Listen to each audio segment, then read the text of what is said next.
ẹ máa bọ̀ ẹ wá gbọ́ o ìyá ọmọ Ìkòròdú disturbing TikTok ìyá ẹ ti tú àṣírí ńlá nípa ikú tó pa ìyá tú sírí ńlá o ẹ jẹ́ ń gbé yín débẹ̀.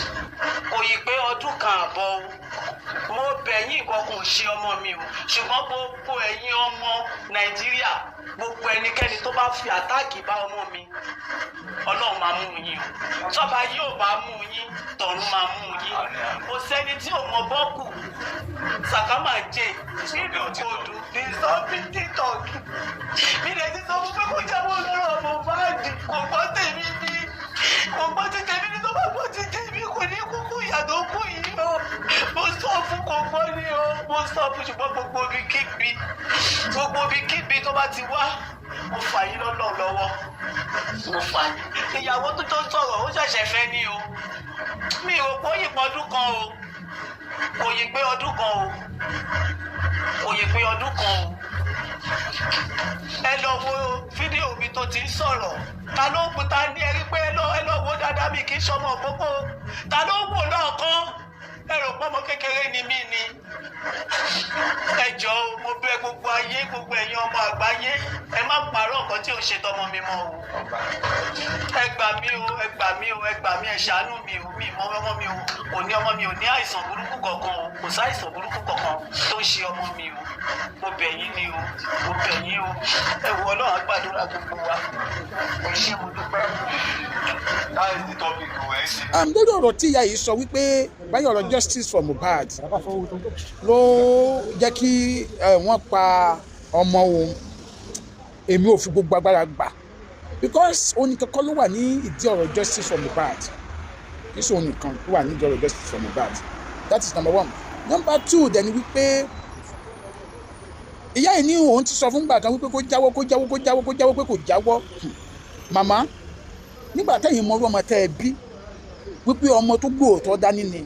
mo fẹ́ kí kankan yé ẹ̀yin òbí sẹ́rí irú ọmọ bíi ọmọ Ìkòròdú yẹn ń gbà mí ó máa ń ṣọ̀wọ́n nínú ẹbí tó yẹ wípé wọn kì í bẹ̀rù because tẹ́ bá wo ó ń gán sọ àwọn ọ̀rọ̀ kan nínú àwọn fídíò kan wípé òun ní kí àwọn èèyàn má pa wọn gbogbo ojú tiẹ̀ ní tó pa ní tó lè jí wọn kí ló dé tẹ̀yìn ò jáde fún wípé kó wá ayé má kà because sẹ́rí ẹ̀yin òbí kan wà tí mo fẹ́ kẹ́ ẹ mọ̀ nǹkan kan o àwọn àkàndọ́ ọmọ kan wà tí ó pé ìdátọ́ náà ń dá wọn ìdá kí àwùjọ ó gún ni tí ó pé wọn bìkítà nǹkan tó máa ṣẹlẹ̀ sí àwọn láti make sure pé àwùjọ gún ó dàbí ọmọ tí ó ní òun fẹ́ yan sí ológun láàyò ni àwọn ọmọ kan jẹ́ pé wọ́n lọ jẹ́ ìníṣẹ́ sójà iṣẹ́ torí owó wọ́n jẹ́ ènìyàn tó pé wọ́n fẹ́ liberate society wọn ni àwọn ọmọ kan wà bẹ́ẹ̀ yẹn so tẹ́ bá sọ pé kí wọ́n má ṣe é torí iṣẹ́ yẹn le tàwa ló máa ṣe tẹ́ bá ní ọmọ tó jẹ́ ìsójà kó má jẹ́ ìsójà torí pé iṣẹ́ sójà lè ẹjọ́ ta ló fẹ́ defend community wa ọmọ tó ní òun fẹ́ ṣe blogging kì í sẹ́ àwọn blogger tó ní category àwọn kan wà tó yẹ pé fídíò táwa ṣe àwọn èèyàn ń kọ̀ tẹ̀ kì í sẹ́ àwọn èèyàn sọ̀rọ̀ but àwọn level tiwa tó yẹ pé à ń takù àwọn èèyàn tábà rí èèyàn tó wùwà burúkú láwùjọ àwa máa takù ẹ̀ directly ni mò ń sọ irú yẹn àwa tá a yàn yẹn láàyò most of ọjọ́ pé kì í ṣe torí owó tó pé ìdátọ́ náà dá wa ni mi mọ̀ bí i understand mi bẹ́ẹ̀ lọ́rọ̀ ọmọ Ìkòròdú yìí ṣe jẹ́ ṣùgbọ́n èèyàn òbí tẹ́ ẹ bá bírú ọmọ bẹ́ẹ̀ àmọ̀ràn tí mo máa gbà yín ni wípé ṣe ní kẹ́ ẹ dìde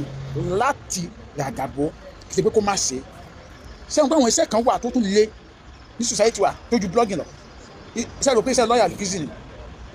ṣùgbọ́n àwọn òbí dáadáa wọ́n máa ń dáàbò bo ọmọ wọn ni àwọn abiyamọ tòótọ́ wọ́n máa dáàbò bo ọmọ wọn ni ibi tó wáyé wọ́n jáde wọ́n máa jáde débẹ̀ kì í ṣe pé má ṣe kọ́ àwọn tó ń ṣe DSS táwọn yẹn iṣẹ́ DSS àwọn ọgbọ́n wa tó ń ṣe DSS ṣe rò pé easy ni àwọn tó ń ṣe ọ̀tẹlẹ̀múyẹ́ CID ṣe rò pé easy ni àwọn tó ń ṣe ọlọ́pàá ṣe rò pé easy ni iṣẹ́ adájọ́ tẹ̀ ń wò yẹn ẹ rò pé easy kó kẹ̀tẹ́ jókòó kó lè dájọ́ ni ṣùgbọ́n èyí tẹ́ bá ti bírú àwọn ọmọ bẹ́ẹ̀ lọ́mọ kì í ṣe wípé ẹ máa sọ pé ẹ mo ti ní kó má ṣe o no ẹ̀yin náà wá sán ọ̀jà yín gẹ́gẹ́ bí abiyamọ gidi ẹ wùwà gẹ́gẹ́ bí abiyamọ gidi ìrì tẹ́ bá lè rìn wá jẹ́ àjọ àlẹ́ lè gbà ẹ gbà bájáwé lẹ́ lè gbà ẹ gbà kódà kó jẹ́ ilé adáhùn sílẹ̀ máa lọ tó wá yóò fi ní kárò ọmọ bẹ́ẹ̀ ẹ lọ bẹ́ẹ̀ ìjẹun ìgbà yín náà tó máa pè é ní abiyamọ gidi sẹ́rò pé ojú lásán nìyẹn fi di gọ́vnà ni ojú lásán nìyẹn fi di pẹ́sidẹ̀ntì ni àyà wọn ò sùn ní àwọn tá a rí tí wọ́n di pẹ́sidẹ̀ntì di gọ́vnà yẹn àwọn ìyá wọn ò sùn bàbá wọn ò sùn ní so mo fẹ́ fi gba ẹ̀yin ìyá wa lé ìmọ̀ràn ni ẹ̀yin abiyamọ mo fẹ́ fi gba ẹ̀yin nímọ̀ràn ni kí ṣe kí ẹ máa sọ pé mo ti ní kó má ṣe o ní kó má ṣe o ṣẹ́rẹ́ àwọn ọmọ kan wà wọn àbẹ̀rù kú o wọ́n fẹ́ jẹ́ iṣẹ́ tọ́lọ̀ wọn wọn bẹ̀rù oyè yé táwọn máa lọ láyé so ojúṣe tiyín ní kẹ́yìn náà kẹ́ lo bá jàjẹ́ lẹ́ni kẹfà jẹ́yìn ràgàbò wọn bá jẹ́ oṣó lẹ́ni kẹfì ràgàbò wọn bá jẹ́ pásítọ̀ ní kẹfì ràgàbò wọn bá jẹ́ wòlíì ní kẹfì ràgàbò wọn bá jẹ́ àfáà ní kẹfì ràgàbò wọn sẹ́nu kó rírẹ́ ìsì ṣe ni sẹ́nu kó orúkọ owó ìsì ní ni sẹ́nu kó ògo ìsì láti lò ni sẹ́nu kó àwọn tó di gómìnà ọkọ̀ ìdíje lójú lásán ni ẹ̀ mo yẹ attack lórí ìsì táwọn tí wọ́n rí ni so ẹ̀kọ́ dẹ̀ ni fún ẹ̀yin ìyá tó kù wáyé pé lóòótọ́ nǹkan tó ṣokùnfà ikú ẹnìyẹn o kẹtẹ́ mi mí nìyẹn wáyé pé nǹkan tó ṣokùnfà ikú ẹnìyẹn o torí bí àyà jáde ni wọ́n sọ pé nǹkan tó ṣokùnfà ẹni mímọ́ ṣùgbọ́n at the same time èmi sì ń sọ wípé àwọn tó wà ní ìdọ̀rọ̀jọ́ sí sọ Mohbad pọ̀ tí wọ́n gbé lérí jù lọ gan tí nǹkan kan ò sí wọn náà now láàrin mi àti